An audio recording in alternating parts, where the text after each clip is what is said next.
When I was 19 and in my senior year of high school, I played softball for our school's team. That year, we were really good and got invited to a tournament in Las Vegas.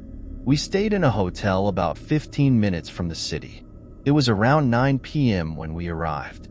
We divided into groups and shared rooms. I stayed with 3 close friends, Emma, Jenny, and Lisa. We unpacked and relaxed in our room. Our first game was early the next morning. Around an hour later, we were winding down. I was half asleep when the phone rang. It startled us. I had stayed in many hotels before, but the phone in the room had never rung. Wide awake now, we looked at each other. We agreed someone should answer. I picked up the phone and said, "Hello?" A man's whispering voice replied, "You haven't paid for your room. One of you needs to come down to the lobby to pay." Red flags went off in my head. We had seen our coach pay for the room. Why would they give us keys if we hadn't paid? Even if there was an issue, it was unprofessional to call this late. "We paid for the room," I said. The man ignored me and insisted, "One of you has to come down. The room isn't paid for." His voice became frustrated and then threatening. "If you don't send someone down, there will be consequences." I was paranoid. The whole thing felt wrong. No way was I letting any of us go down. I replied, "We'll stay here until someone comes to escort us out." Then I hung up. I told the others about the call. They agreed it was strange. There was no chance we hadn't paid, and it was unheard of for the front desk to call this late. We were all on edge but decided to try and sleep. The phone rang a few more times through the night. We ignored it. The next morning, we told our coach. He asked the front desk about the payment and the calls. They had no idea what we were talking about. They insisted the front desk wouldn't call us that late. They agreed to check the security cameras but never got back to us. Thankfully, nothing else happened during our stay. The whole situation was disturbing and left us with many questions. Who called us? Why did they want one of us to leave the room alone in the middle of the night? How did they know our room number? The more I think about it, the more creeped out I get. I'm just glad we stayed in our room that night. The next evening, after our first game, we returned to our room exhausted. We won our game, but the previous night's incident lingered in our minds. We tried to relax and forget about it. As we were getting ready for bed, the phone rang again. My heart pounded as I stared at it. Emma picked up the phone this time. "Hello?" There was silence on the other end, then a faint whisper, "I'm watching you." Emma hung up, her face pale. It was the same voice. We decided to call the front desk ourselves. Lisa dialed the number and explained the situation. The receptionist assured us they hadn't made any calls to our room. They promised to send someone up to check on us. We waited anxiously. A few minutes later, there was a knock at the door. We opened it to find a security guard. He checked the room and assured us everything was fine. "Just call us if anything else happens," he said before leaving. We locked the door and huddled together, trying to find comfort in each other's presence. The night was long and restless. Every sound made us jump. The next morning, we told our coach about the call. He was concerned and spoke to the hotel manager. The manager promised to investigate further and assured us they took our safety seriously. After our second game, we returned to our room, still uneasy. We decided to do some research about the hotel. Maybe there was something we didn't know. We found some old news articles about a series of mysterious incidents that had happened years ago. Guests reported strange phone calls and sightings of a shadowy figure in the halls. The incidents had stopped, and the hotel had changed ownership since then. The more we read, the more frightened we became. We shared our findings with our coach. He suggested we stay together in one room for the rest of our stay. The hotel staff accommodated our request, and we moved into a larger suite. That night, we were all in the suite, trying to distract ourselves with movies and games. Around midnight, the phone rang again. This time, our coach answered it. He listened for a moment, then hung up, looking troubled. "What did they say?" Jenny asked. "Nothing. Just silence," he replied. The atmosphere in the room grew tense. We decided to turn off the phone's ringer for the night. As we tried to sleep, strange things started happening. The TV turned on by itself. Lights flickered. We heard faint whispers and footsteps in the hallway. Our coach decided it was enough. He called the front desk and demanded they send security to patrol our floor. 2 guards were stationed outside our door for the rest of the night. The next morning, we were all exhausted and on edge. Our coach decided to check out of the hotel early. We moved to a different hotel closer to the tournament venue. The rest of our stay in Las Vegas was uneventful, but the experience left a lasting impression on us. Back home, I couldn't shake the feeling of unease. I kept thinking about the calls, the whispers, and the strange occurrences. Who was behind them? Why did they target us? One evening, I received a message from Emma. She had continued researching the hotel. She found out that a former employee had been fired for harassing guests. The employee had never been caught, and some believed he still lurked around, calling rooms and scaring guests. It made sense, but it didn't explain everything. The whispers, the flickering lights, and the footsteps. Those felt too real, too otherworldly. I started to believe that maybe, just maybe, the hotel was haunted. Years later, the memory of that night still haunts me. Every time I stay in a hotel, I feel a twinge of anxiety when the phone rings. I always make sure the doors are locked and double-check the windows. I often wonder what would have happened if one of us had gone down to the lobby that night. Would we have found an empty lobby? A sinister figure waiting in the shadows? Or something even worse? I'll never know the answer, but one thing is certain. That night in Las Vegas changed me. It made me more cautious, more aware of my surroundings. And it left me with a story I'll never forget. A story of a phone call that was more than just a prank. A story of a night filled with terror. A story that still sends chills down my spine.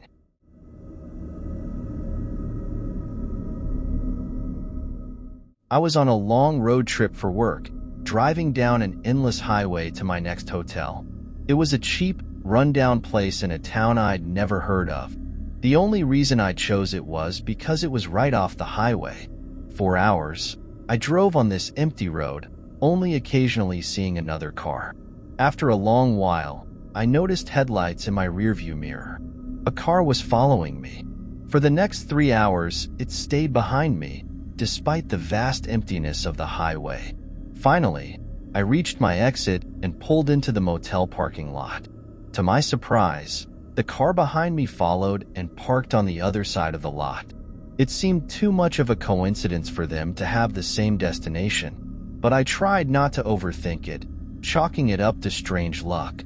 The motel was old and small, the only building for miles. It looked as if it had been forgotten by time. I grabbed my bag and went inside. The woman at the front desk checked me in and handed me a key card. For an old place, at least they have key cards, I thought, mildly surprised. I walked down the dimly lit hallway, struggling to get the key card to work. After several tries, the door finally clicked open. The room was basic and outdated but clean. That was all I cared about. I set my bag down and started unpacking for the night. A few minutes later, there was a knock at my door. I looked through the peephole and saw a man standing outside. He didn't look like he worked for the motel. I decided to ignore him. It didn't seem safe to open the door in such an isolated place. The man knocked again but left after a moment. I felt uneasy but tried to shake it off. I finished unpacking, took a shower, and got into bed. I turned on the TV to one of the random free movies and eventually fell asleep around midnight.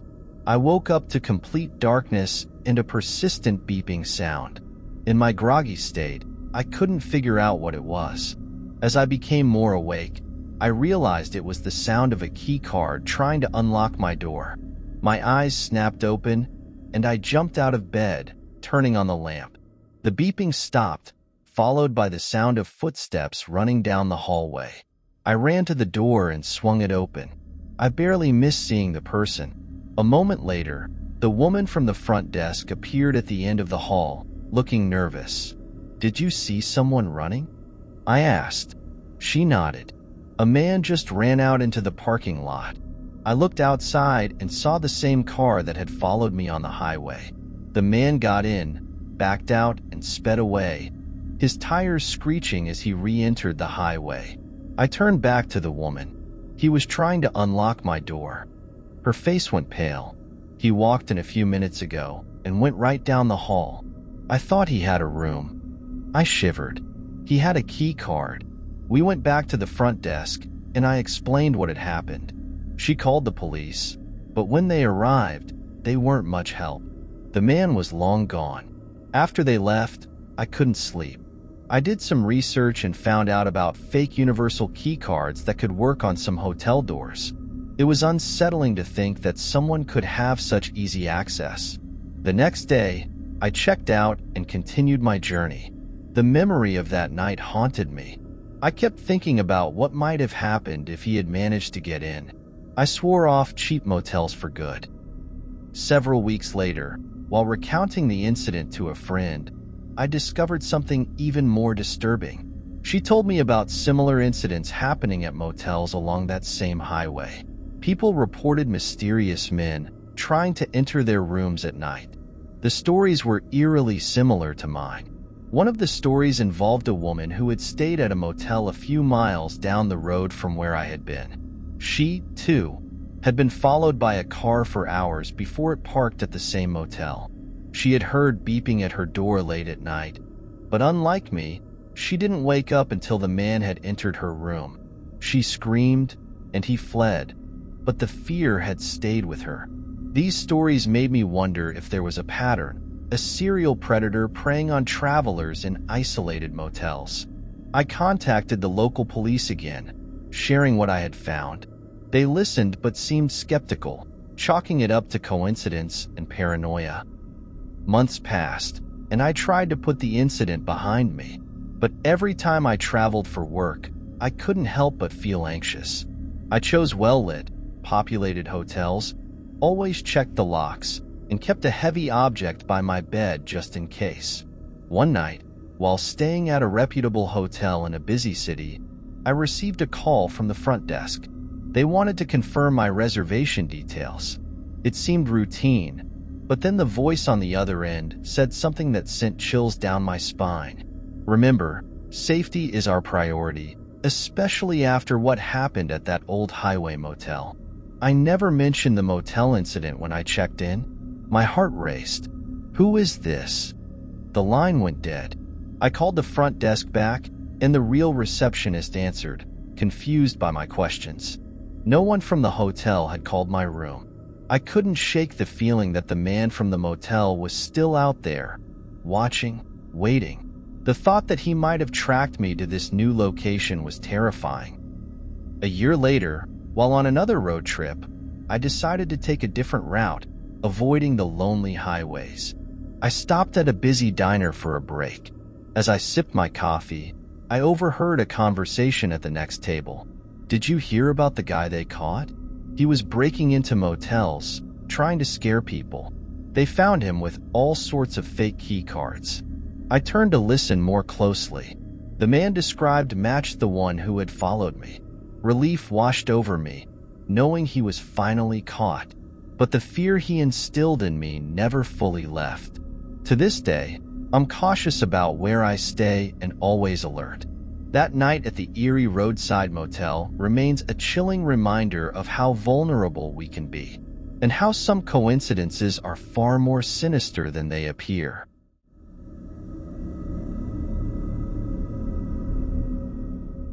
Last year, I was on a road trip that would keep me on the road for several days. On the second night, I found myself in the middle of nowhere. I didn't know where I would stay, but I hoped to find a hotel soon.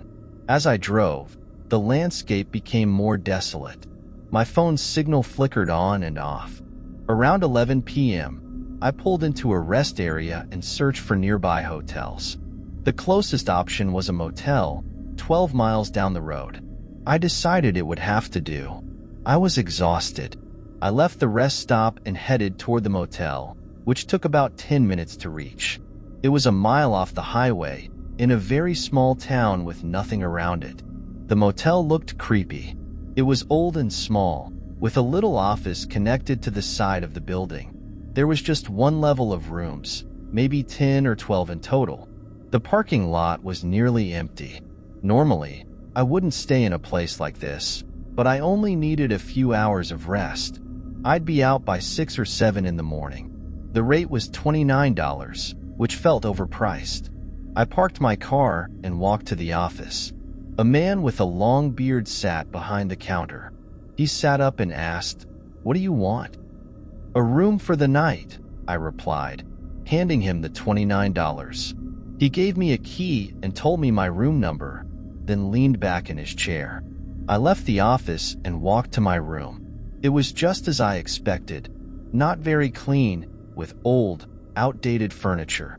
The TV was a boxy relic, but I was lucky they had one at all. I got ready for bed and lay down. After a few minutes, I started to doze off, but then got a weird feeling. I opened my eyes and turned over, facing the window. Someone was moving away from it. It wasn't like they were walking by. It seemed like they had been looking in. I saw it for just a split second and couldn't tell who it was. I got up and closed the thin, cheap curtains. They didn't do much good. You could still see through them. I looked out the window, but whoever had been there was gone. I got back into bed and tried to sleep, but I couldn't relax. I was too unsettled. After about 10 minutes, I started to feel sleepy again.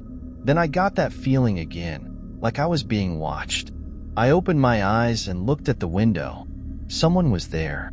I saw a man's head for just a split second before he moved out of sight. I couldn't tell who he was because it was so dark, and I only saw him for a moment. I got up and walked to the window again, but he was gone. I was freaked out. Some creep was watching me. I stayed at the window for a few minutes, looking around, but saw nothing. I decided to go back to bed, making sure the door was locked and the window was as covered as possible. I lay down again, trying to calm myself. It took even longer this time, but eventually, I started to drift off. I don't know how long I slept, but I woke up to the sound of my door opening. The old, cheap door squeaked loudly. I instantly became wide awake and sat up, looking at the doorway. A man was entering my room. When he saw me, he quickly left and ran away. In the dim light, I recognized him, the guy from the motel office. My heart pounded. I packed my things as quickly as I could and left the motel. I got into my car and drove back to the highway, eventually stopping at another rest area where I slept in my car. It felt much safer than that motel room. The next morning, I called the motel to report the man, but I was hung up on as soon as I started complaining. So I called the police and told them what happened. I'm not sure what they did about it, but that man running the place was a total creep. I'm really glad I'm a light sleeper and woke up when he opened the door. I don't know what he was planning to do, and I hope he doesn't do it to anyone else. A month later, I learned more about the strange occurrences at that motel. I was talking to a friend, Amy, who had heard similar stories about that area. She mentioned a website where people shared their creepy motel experiences. I found several accounts that were disturbingly similar to mine. People reported seeing figures outside their windows, hearing strange noises at night, and even encountering the same bearded man. One account was particularly chilling. A woman, Sarah, described staying at the same motel. She too had seen someone outside her window and later woke up to find the man in her room. Unlike me, she couldn't get away quickly because he had blocked the door. She managed to call the police, and they arrived just in time to catch him. He had been carrying a knife. Reading these stories sent shivers down my spine. It wasn't just an isolated incident. This man had been terrorizing travelers for years. I called the police again and shared what I had found. They took it more seriously this time, promising to investigate further. 2 weeks later, I got a call from the police. They had arrested the man. He had a history of mental illness and had been living in the motel for years, preying on unsuspecting guests. They found various items in his room that he had stolen from his victims, along with detailed notes about each encounter. It was horrifying to think how close I had come to becoming one of those stories. I was relieved he was caught, but the experience left a lasting impact on me. I became much more cautious about where I stayed during my travels. I always chose well-reviewed, reputable hotels and double-checked the locks on my doors and windows. Months later, while on another road trip, I stopped at a cozy bed and breakfast. The owner, an elderly woman named Margaret, was friendly and welcoming. As we chatted, I mentioned my eerie experience at the motel. Her face turned serious. "You're lucky, you know," she said. "I've heard many stories like yours. That stretch of highway has a dark history." She told me about other incidents, not just at the motel but along the entire route. People had disappeared, and strange figures had been seen in the woods at night. The locals believed the area was haunted. "Stay safe out there," she warned as I headed to my room. Her words lingered in my mind. That night, as I lay in bed, I felt a sense of unease. I knew I was in a safe place, but the memories of that motel and the stories of the haunted highway stayed with me. Traveling alone on desolate roads can be unnerving, but being aware and cautious can make all the difference. My encounter with the bearded man taught me that. I still love road trips, but I never forget the lesson I learned on Route 24. To this day, I always check the locks, stay alert, and choose my stops carefully. You never know what or who might be lurking in the shadows.